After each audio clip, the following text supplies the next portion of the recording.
La ola invernal en Estados Unidos no da tregua. Al menos 2.7 millones de residentes en Texas desafiaron su tercer día sin electricidad, luego de la dura tormenta que deja 21 personas fallecidas.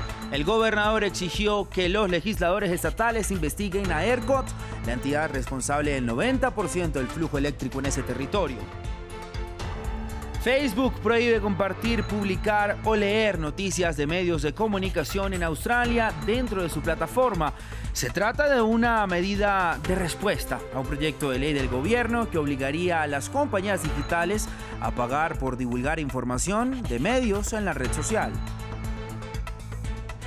Las protestas continúan en Myanmar, con cientos de miles de personas en las calles este jueves para pedir la renuncia de los autoproclamados líderes militares tras el pasado golpe del 1 de febrero. 11 funcionarios de la Cancillería fueron detenidos, mientras existen órdenes de arresto contra 6 famosos por incitar a las movilizaciones. Muy buen día, gracias por continuar con nosotros en France 24. Soy Raúl Blanco, como siempre un gusto saludarlos. Comenzamos en Estados Unidos. Texas superó el tercer día de tormenta de invierno sin electricidad.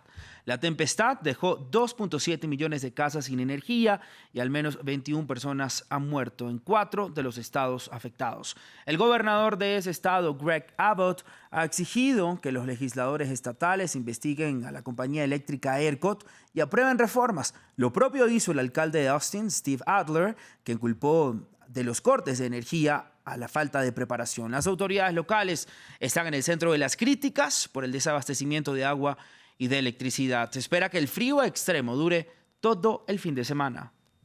Expedió una orden efectiva a partir de hoy hasta el 21 de febrero para requerir que los productores que envían gas natural fuera de Texas lo vendan a los generadores de energía de Texas.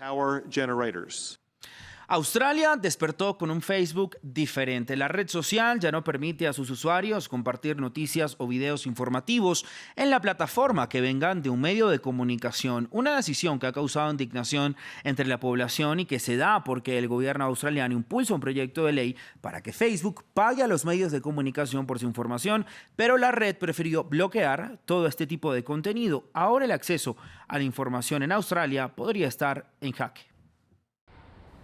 La sentencia llegó este jueves en Australia. Millones de usuarios de Facebook ya no pueden compartir artículos de información o vídeos en la plataforma. Las primeras consecuencias de este bloqueo son alteraciones en los servicios de socorro, de salud y de meteorología en todo el país. Nos encontramos frente a una decisión desagradable. Tratar de conformarnos con una ley que ignora las realidades de la relación entre la red y los editores o dejar de autorizar los contenidos informativos sobre nuestros servicios en Australia. Con el corazón pesado, elegimos la segunda opción. La red social tomó estas medidas como represalia a un proyecto de ley destinado a obligar a las plataformas a remunerar a los medios de comunicación por sus contenidos. Para Facebook, esta legislación socavaría su modelo económico y el mismo funcionamiento de Internet. Por su lado, el gobierno australiano busca ayudar a los medios tradicionales en problemas financieros. Igualmente, en el punto de mira de las autoridades está Google, quien terminó encontrando un acuerdo con Canberra. El gigante americano se comprometió a pagar a los editores de unas compensaciones que suponen millones de dólares al año. This is a historic moment. Es un momento histórico, la primera vez en el mundo que los gigantes digitales entran a negociar con los medios australianos. Esto nos permite sostener durante años el periodismo de interés público en nuestro país y dirige el mundo hacia una reforma crucial. Una reforma para repartir de manera más equitativa los ingresos de publicidad y que Francia también busca con un acuerdo que cerró con Google este enero. Un acuerdo que abre camino para remunerar a los diarios franceses. Vamos ahora hasta Francia, donde se debate hoy en la Asamblea Nacional el proyecto de ley que pretende fortalecer la protección de menores de edad víctimas de violencia sexual.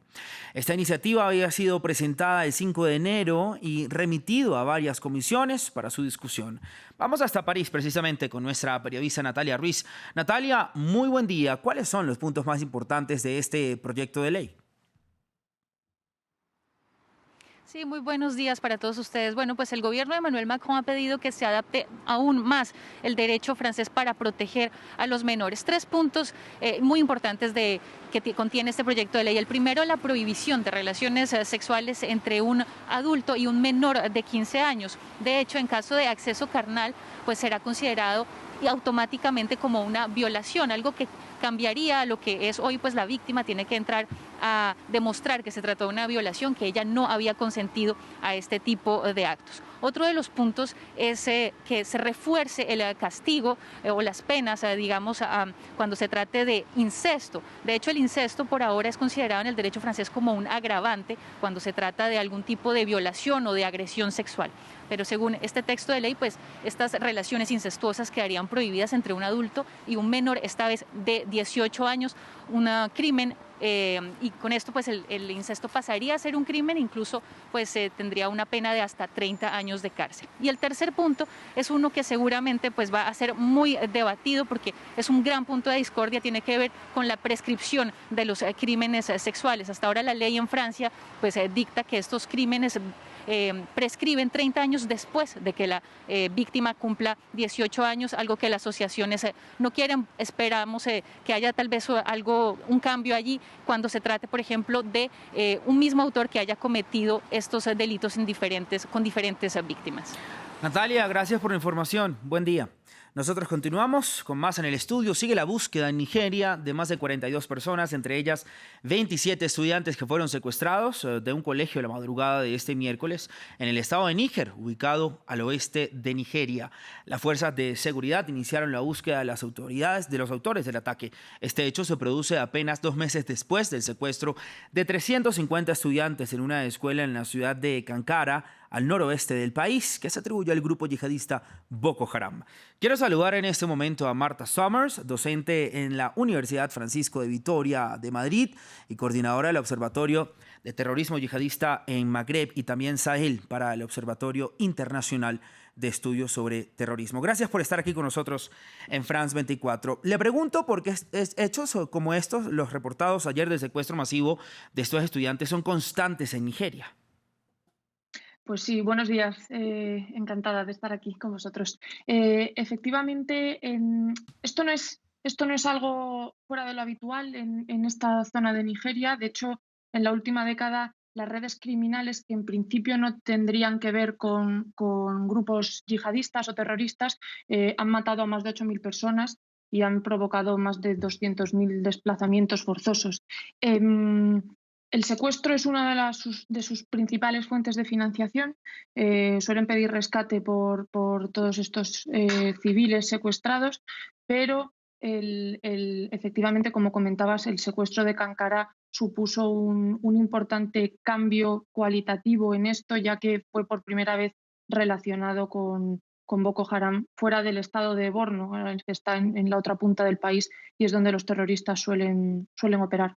Así es, Marta. Ahora le pregunto porque si estos secuestros no son algo nuevo que ocurre en Nigeria, como le estábamos comentando, ¿por qué el gobierno no toma medidas contundentes para que esto deje de suceder o en menor cantidad, menor medida?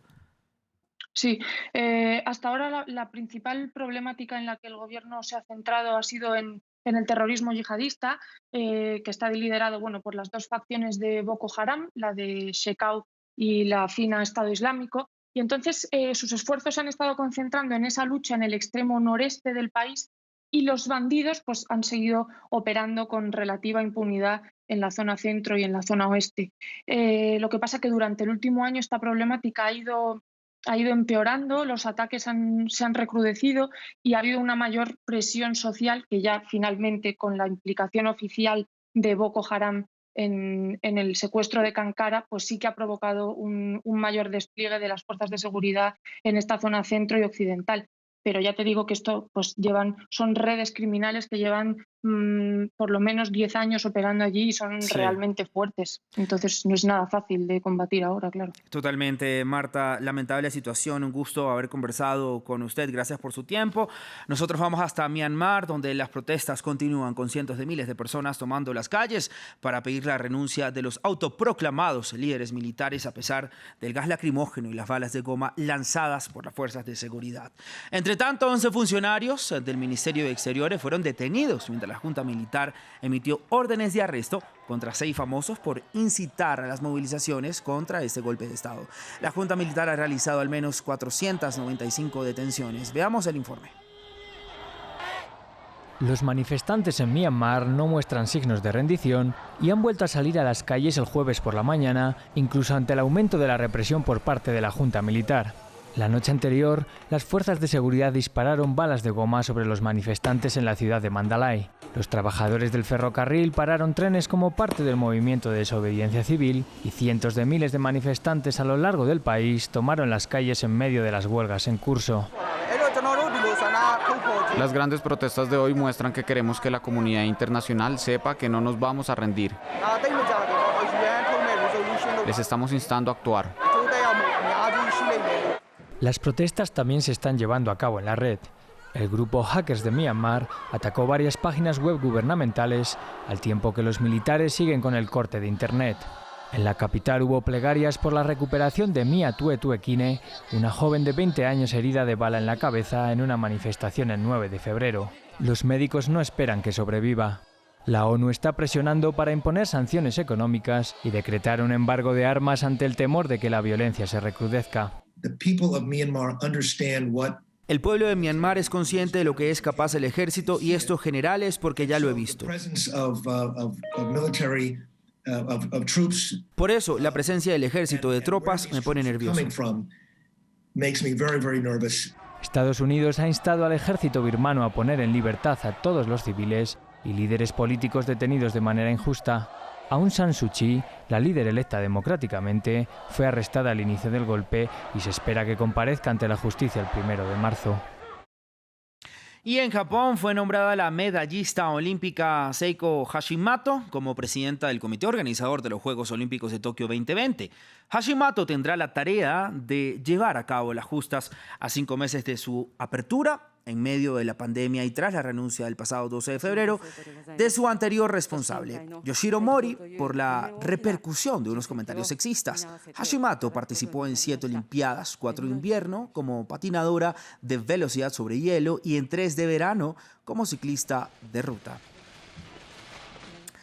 Matías Martínez, de 25 años, policía en licencia psicológica, asesinó a su pareja Úrsula Baillo en Rojas, a 300 kilómetros al norte de Buenos Aires, en Argentina. El más reciente caso de violencia de género en un país en el que muere una mujer asesinada cada 29 horas. El presidente Alberto Fernández se reunió con los padres de Baillo y se comprometió a terminar con este tipo de violencia, mientras el movimiento Ni Una Menos sigue gritando ¡basta! En las calles de todo el país, informa Luis Muñoz. 18 veces había denunciado a su maltratador y 18 años tenía Úrsula Baillo en el momento de su asesinato. Fue el 8 de febrero tras ser atacada con un cuchillo por su expareja. Su madre pide justicia.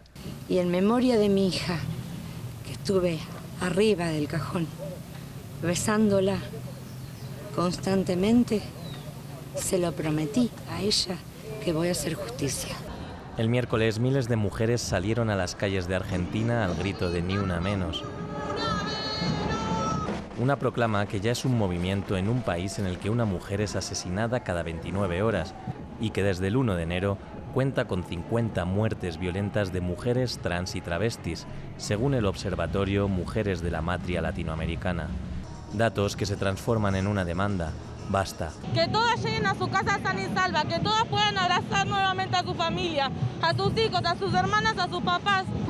Las peticiones han llegado a la Casa Rosada. El presidente Alberto Fernández anunció que el gobierno avanza para crear un Consejo Federal para el abordaje de los feminicidios, travesticidios y transfeminicidios. También pidió a los gobernadores unidad contra la violencia de género y recibió a los padres de Úrsula Baillo. Alberto Fernández, me escucho como mamá y me voy totalmente contenta, a pesar de la tristeza que tiene mi alma, de lo que el presidente se ha comprometido con nosotros. Un compromiso institucional presionado desde las calles. Lamentable que sigan ocurriendo este tipo de casos en nuestro continente y en todo el mundo. Hace que el informativo de France 24 continúe con nosotros. Muy buen día.